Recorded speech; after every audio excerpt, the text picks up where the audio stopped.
vidéo, je vais dire la vérité sur la communauté camerounaise au Canada. Dans chaque province, dans chaque ville, c'est pareil. Quand tu viens au Canada, je vous dis tous les jours, le premier groupe à fuir, c'est la communauté camerounaise. Parce que la communauté camerounaise, ce n'est qu'une illusion. Quand tu croises un Camerounais, la première question qu'il te pose, c'est que tu es d'où? Tu es d'où? Si ton village ne coïncide pas avec son village, il ne va jamais t'aider. Jamais. Jamais. Si je mens, dis ta commentaire menteur. Ici, la communauté camerounaise n'est qu'une illusion. En réalité, les gens s'identifient dans les communautés de leur village. Tu vas entendre que Foyer Bandjougam, Ekambeti, Sawa Littoral, Bassab, Batimpo, chacun va donner le nom de son village. Il se rend compte là-bas, c'est là-bas que la réelle communauté se passe. Donc, s'il y a une information, ils vont d'abord dire l'information là dans leur sous-village avant d'amener ça dans la grande communauté. Donc, si tu es un homme comme moi, je suis arrivé si j'étais seul un homme. Bro, mon grand frère m'avait dit que ne cherche jamais les Camerounais. Je me suis battu seul avant de venir chez les Camerounais. Les seules personnes qui s'en sortent ici, c'est les femmes célibataires et les femmes célibataires. Ils vont s'en sortir pourquoi? Parce que les hommes vont vouloir les mbinda. Dans l'optique de vouloir les mbinda, ils vont les aider. Ils vont leur donner certaines informations qu'on les a données dans leur groupe, petit groupe du village. Ils vont donner ça à ces filles-là parce qu'ils veulent les mbinda. Mais si tu n'es pas dans le cas où tu vas te faire mbinda, tu vas te battre seul. Moi, ma famille qui m'a accueilli sur le Canada, c'est les Congolais. C'est les Congolais. C'est pour ça que je vous ai dit que mon compte ici n'est pas un compte politique. Jamais. Je ne vais jamais parler de politique ici. Jamais.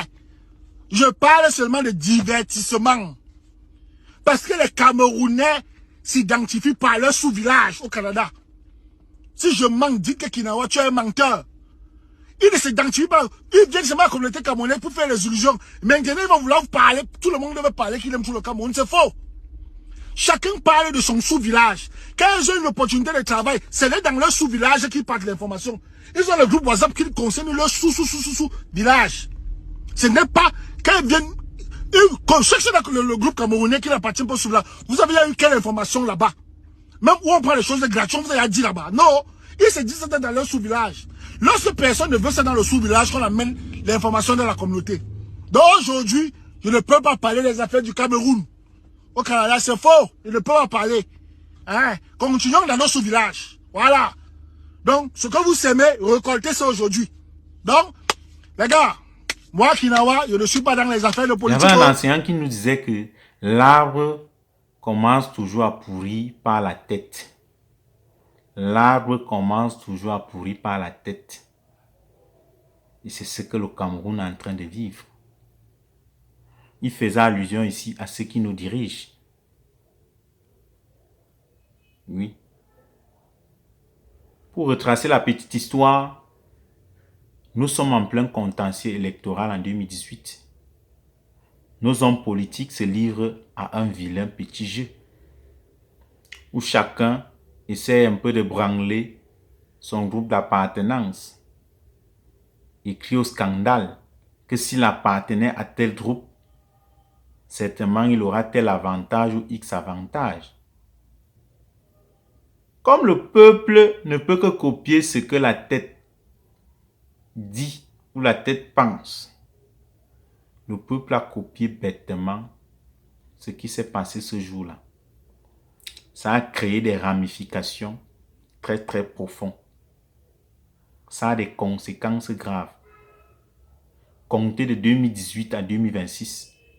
Rendez-vous compte la profondeur de ce fléau-là, qui est le tribalisme. Le tribalisme a détruit le Cameroun. Je vous jure. C'est devenu une réalité. Les gens ne se cachent plus pour parler leur groupe, c'est-à-dire pour parler de leur groupe d'appartenance, pour parler de leur village, même quand il s'agit de parler du Cameroun. Le Cameroun, c'est chez eux. Le Cameroun, c'est en leur langue. Le Cameroun s'est disséqué en groupe d'appartenance depuis 2018. Et rendez-vous compte, rien n'a été fait. Et ça part de génération en génération. Ça part de génération en génération. Boulou se reconnaît chez les Boulous. Bamileke se reconnaît chez les Bamileke. Betty se reconnaît chez les Betty. Vous avez suivi comment il disait dans la vidéo, non?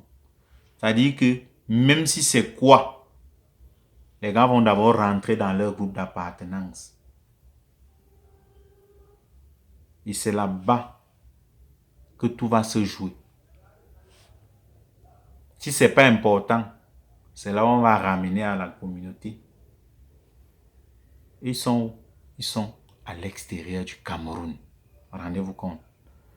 Donc, les gars se sont déportés avec une mentalité du Cameroun pour l'extérieur. Et ils donnent un conseil à ses frères camerounais. Si vous arrivez au Canada, fuyez vos frères camerounais. C'est trop grave. C'est trop grave. Fuyez vos frères camerounais. Pourtant, on se dit que la diaspora peut être un levier de développement pour le pays. Mais au contraire, notre diaspora est une diaspora dangereuse. Très, très dangereuse. Parce que c'est une diaspora divisée. Ils ne peuvent pas avoir un projet commun qui peut aider réellement le Cameroun. Quelle horreur. Que c'est triste. On serait émergent en 2035. Ça, c'est la question. Moi, je ne crois pas. Avec de telles mentalités, avec de tels comportements, avec de telles attitudes, le Cameroun a pris un coup dur après 2018. Et ça s'est amplifié. C'est-à-dire, les questions politiques au Cameroun ne se gèrent qu'en termes d'appartenance tribale. Je vous jure. Pourtant, le Cameroun reste un pays.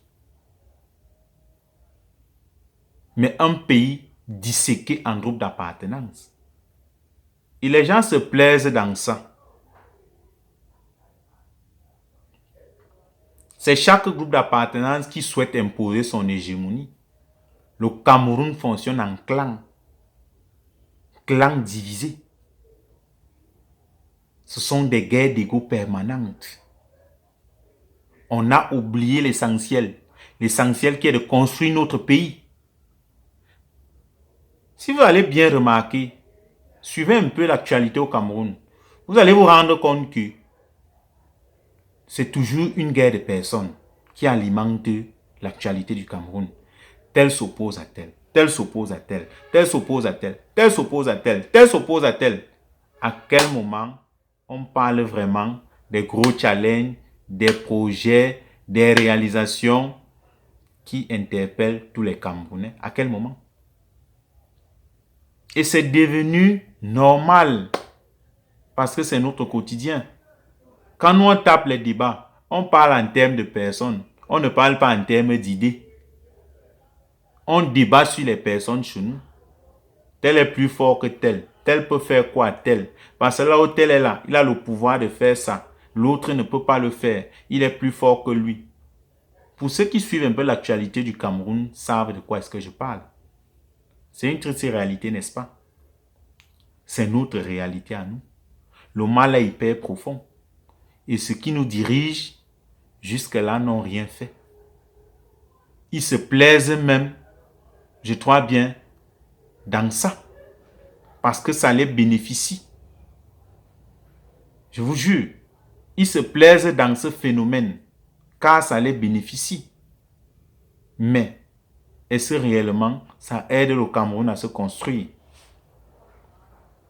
Est-ce que ça aide le Cameroun à se développer? Imaginez quelqu'un qui est peut-être ministre et qui a la charge de gérer les problèmes peut-être dans tout le Cameroun. Parce que lui n'appartient pas peut-être à tel groupe ou à tel village.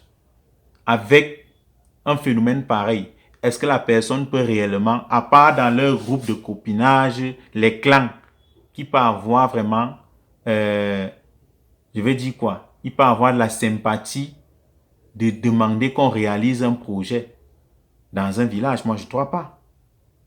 Parce qu'il ne va pas se reconnaître dans ce groupe d'appartenance. Et on va se retrouver que tout est bloqué. On ne sait pas ce qui bloque. juste parce que le tribalisme a gangréné toute une société, tout un pays, toute une nation. Tout est paralysé. La réalité est là. Je pense bien que c'est la première vidéo que je fais vraiment où je parle du Cameroun. Mais désolé si je ne parle pas du Cameroun en bien. Il y a tellement de bonnes choses dans l'avenir que je vais parler sur le Cameroun dans mes vidéos. Mais honnêtement, et excusez-moi, si j'ai commencé avec une telle vidéo pour le Cameroun, je vous assure, c'est parce qu'on a ce problème ici qui nous dépasse. Les enfants d'une nation ne s'entendent pas. On vit dans l'hypocrisie. Je vous jure. Et c'est très très compliqué. Et en voyant ça, on se rend compte que on doit appeler à une Afrique unie. Parce que si on compte uniquement sur notre frère camerounais, on ne pourra pas avancer. Le frère, lui, il est en train de dire quoi dans la vidéo? Sa famille qu'il a accueillie, c'était des Congolais. Ce n'était pas les Camerounais. Au contraire, on lui a conseillé de fuir ses frères camerounais. Oui, c'est triste, n'est-ce pas? Mais il a été accueilli par des Congolais. Aucune parenté. Aucun groupe d'appartenance commun. Mais il se sent mieux à l'aise avec des Congolais. Parce que les Congolais ne lui servent pas la même chose que ses frères lui ont servi. Les Congolais ne lui parlent pas la langue. Les Congolais ne lui imposent pas d'être dans le groupe de ci ou de ça. Il est africain. Et il a été accueilli par des nobles citoyens africains. Voilà le combat qu'on doit mener. Parce que si l'Afrique est unie, les questions de tribalité, les questions de groupe d'appartenance, ça ne va plus exister. Parce que si un Camerounais peut arriver quelque part et qui se reconnaît en Congolais, en Sénégalais, en Ivoirien, Béninois ou bien un Gabonais, la tribalité aura perdu de son sens et elle sera totalement diluée. Ceux qui vont continuer à perpétrer ça vont réaliser qu'ils sont trop bêtes. Trop bêtes. Parce qu'ils se rendront compte que ça ne les a pas aidés.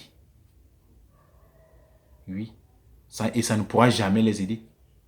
On ne peut pas développer un pays en groupe d'appartenance. Les groupes d'appartenance doivent s'unir pour créer une nation. Et avec une volonté unique, on réalise des grandes choses. Mais ce n'est pas le Cameroun. Ce n'est pas le Cameroun, ce n'est pas le cas. Tout est bloqué à cause de ça. Parce que moi, si j'appartiens à tel groupe, je ne me vois pas en train d'aller réaliser les choses dans un autre groupe. Je n'ai pas dit que c'est mon cas. Hein. Je suis un esprit libre. Je suis un Camerounais. Je n'appartiens à aucun groupe. Je suis au service de mon pays. Je suis au service de la nation africaine. C'est-à-dire, j'ai traversé l'étape des clivages. Mon esprit ne me permet pas de tomber dans cette bassesse-là, où je vais clamer que je suis de telle appartenance. Oui, c'est avec beaucoup de peine même que je dis que quand je suis Camerounais, je suis un enfant du monde, je suis un enfant d'Afrique, je suis un esprit libre. Je peux me construire n'importe où. Partout, la terre me sera propice. Ça, c'est ce que l'éducation que mon père m'a donné. Mais malheureusement, le son a voulu qu'on naisse quelque part. Et la réalité est comme telle. On ne peut rien changer. On ne peut que l'accepter. C'est notre sort. Mais ce sort n'est pas fatal. Avec un peu d'effort et avec l'espoir, on pourra changer la donne. Pour que l'avenir et les générations à venir, les générations futures, tant pour moi, soient plus camerounais et plus africains.